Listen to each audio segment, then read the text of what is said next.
So the HBA has been a leader in identifying and promoting the benefits of gender parity by strengthening the number of male allies. And increasingly more smart men recognize that not only is gender diversity the right thing to do, but they are fully leaning in to create have an even playing field to nurture top talent. Let's take a moment to learn about the HBA's Honorable Mentor Award.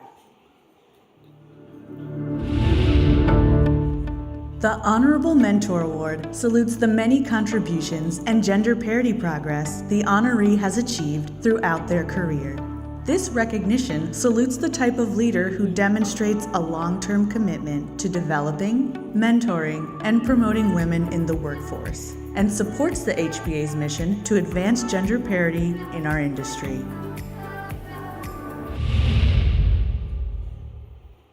To introduce the 2019 Honorable Mentor, it is my true honor to bring to the stage someone who is well known to the HBA, the 2009 Woman of the Year, Dr. Deborah Dunso.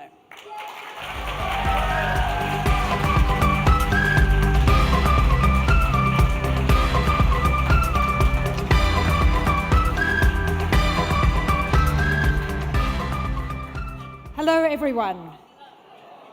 This is one of my favorite days of the year, and I feel so privileged to be here today as we celebrate 30 years of the Woman of the Year Award. In my career, my passion has been to bring forward medicines that transform patients' lives. At Lundbeck, this means working tirelessly to restore brain health so every person can be their best. Through the 20-plus years that I've been associated with the HBA, I've always been struck by the commitment of this organization to drive transformation in our workplaces, closing the gap to equalize opportunities for the outstanding women in our industry. It's been incredibly rewarding to see the growth in this organization's reach and impact over those decades. Congratulations for the transformation that you have brought to our industry, with more to come. When I think about our joint goal to ensure that gender parity and opportunity and compensation is achieved, I know from my own career that I could not have accomplished some of the successes I have without the strong engagement of outstanding leaders who invest themselves and their organizations in mentoring and developing talented people, and who step forward to ensure that qualified women advance. Without mentors, all of our careers could not have advanced in the same way. And the HBA appropriately recognizes the power of mentors with this HBA Honorable Mentor Award.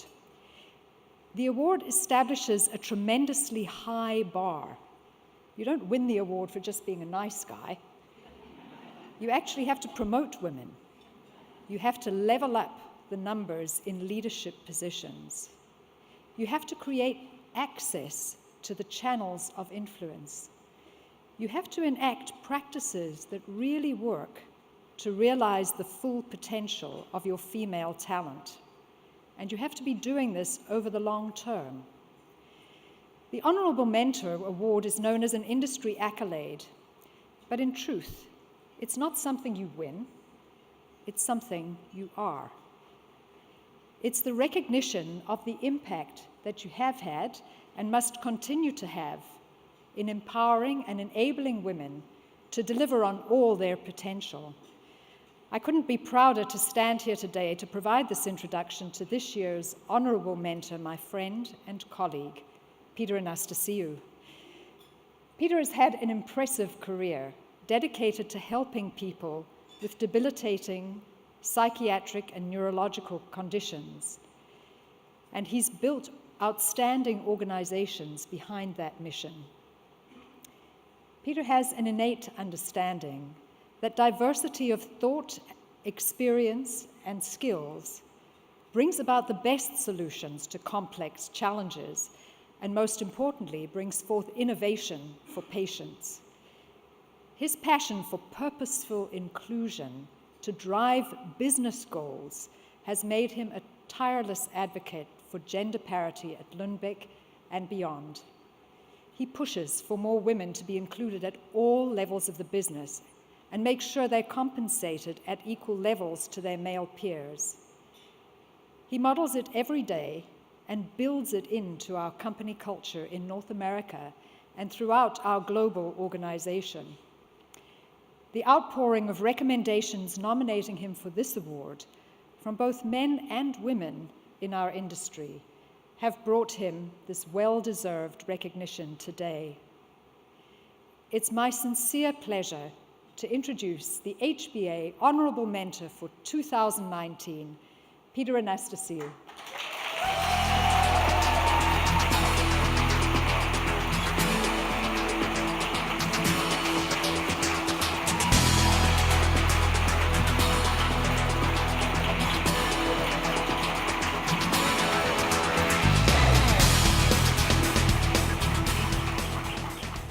Thank you, Deborah, so much for those very kind words. And they have extra force coming from the 2009 Woman of the Year. Thank you. And I think it's important that all of you know that Deborah flew in from Copenhagen last night after having an earnings announcement yesterday and all the activities that go with that, and then a board meeting on Tuesday. So she made a significant effort to be here, and I think it shows. I think it shows her tremendous commitment to gender parity. I want to thank the women at Lundbeck who nominated me for this tremendous honor. Just reading the recommendation letters was reward enough. Thank you to Lori and the HBA staff and the board for all the great work that they do, but also for this very humbling and tremendous honor. Congratulations to the visionary founders, some of whom I met last night on this 30-year anniversary of this incredible event. And congratulations to Sharon and Taryn. It's an honor to share the stage with you, and your well-deserved honoring here today. And then congratulations to all the rising stars and the luminaries. So I'm a big fan. I'm a big fan of the musical Hamilton that plays right next door. And in it, Angelica Schuyler says, "We hold these truths to be self-evident, that all men are created equal. And when I meet Thomas Jefferson, I'm going to compel him to include women in the sequel." It's a great line. But sadly, that sequel hasn't yet been fully written. Only 1 in 5 C-suite roles is occupied by a woman. And women only make 80 cents on the dollar compared to their male counterparts.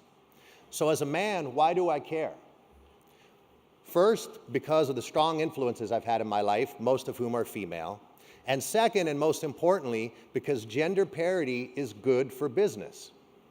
First, on my influences.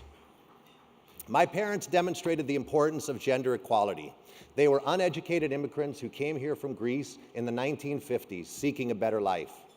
My father emphasized education, but he could have been like other men of his era and discouraged my older sisters from going to college, but instead he was an enthusiastic supporter. My mother is 94, and she is the most unwitting feminist you will ever meet.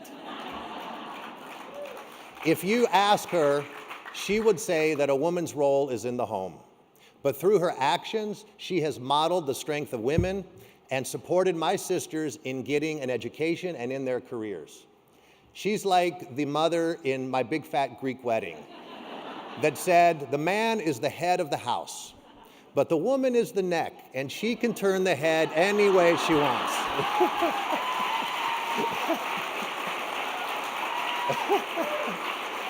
So nothing in my house happened without my mother's full endorsement. My oldest sister came to the US with my parents when she was 6, and as an immigrant, she was seen as an outsider.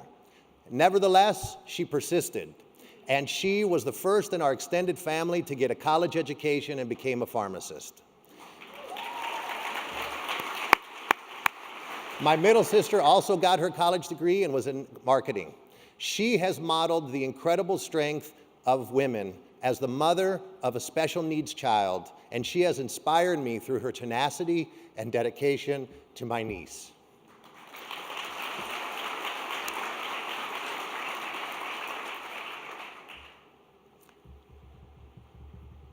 Both of my sisters have guided me throughout my life as role models and mentors.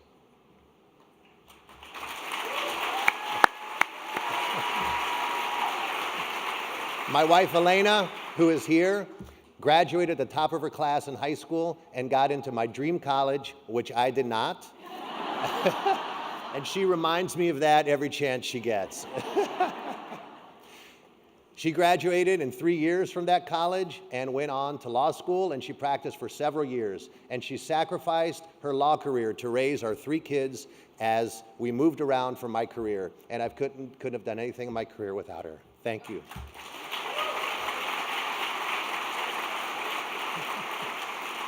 Being married to her brought into my life another strong woman, my mother-in-law, who, yes, very strong woman.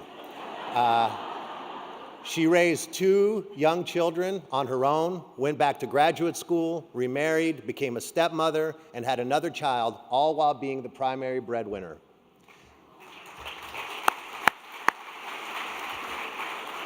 But sadly, we lost her way too young. She died only at the age of 72. And we think of her all the time. And in fact, our youngest daughter, Rena, is named after her. And finally, our children, who are also here, inspire me to fight for gender equality. Our daughter, Demi, is a senior, and she will be going to college in the fall. At the same time, our 5-year-old Rena will be going to kindergarten.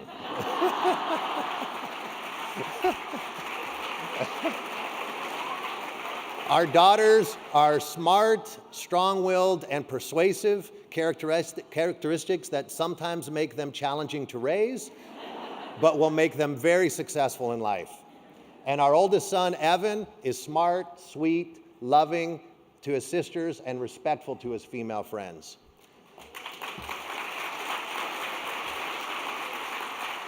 I'm working for a world where all 3 of them have an equal chance to achieve their goals.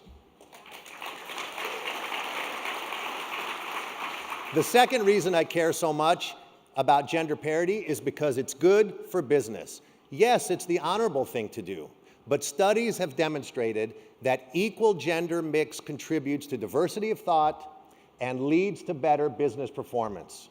The clearest articulation of the business case for equality is in the preamble of the HBA Gender Parity Collaborative. And I quote, "Companies with female representation in their senior management perform better than their peers financially." So the case for gender parity is rooted in results. It's about material improvement in sales, operating margins, and shareholder value.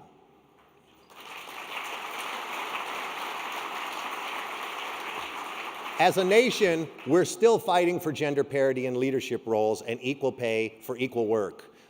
But in this industry, we're made up of a lot of different companies, and many of the companies that are represented in this room have achieved gender parity. In fact, in the McKinsey Women in the Workplace study that tracks how we're doing in 18 separate industries, healthcare is #1 when it comes to gender parity. But we don't yet have parity in the VP and C-suite levels. So while we're leading the way as an industry, there's still more work to do. And all those many companies that I described that are making such progress, and some of whom have achieved parity, are represented in this room. And I'm so proud that at Lundbeck US, 54% of the VPs and above are female.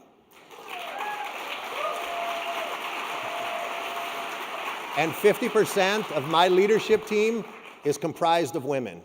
And with regard to pay, women at Lundbeck US make 97 cents on the dollar compared to their male counterparts. So while we have not yet achieved full pay equity, we are very close, and we will achieve that soon.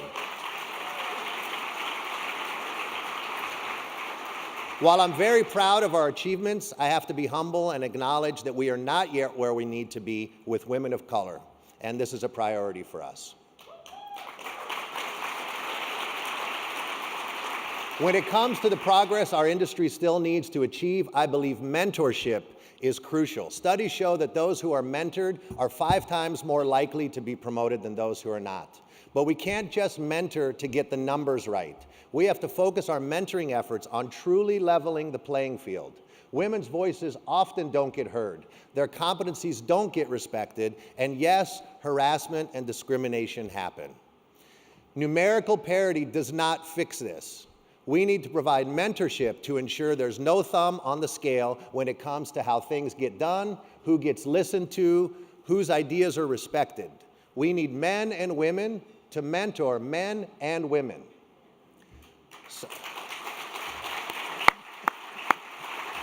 So I challenge everyone to look for more opportunities to be mentored or to mentor. Make it a priority. And for those who mentor, I promise you, you will get something out of it too. So in closing, thank you again to the women at Lundbeck who nominated me for this tremendous honor. Thanks to the HBA for selecting me. Congratulations again to all the award winners and to everyone on the 30-year anniversary of these great awards. I know with all of us working together and leveraging the power of mentorship that our industry will be better as a result. Thank you.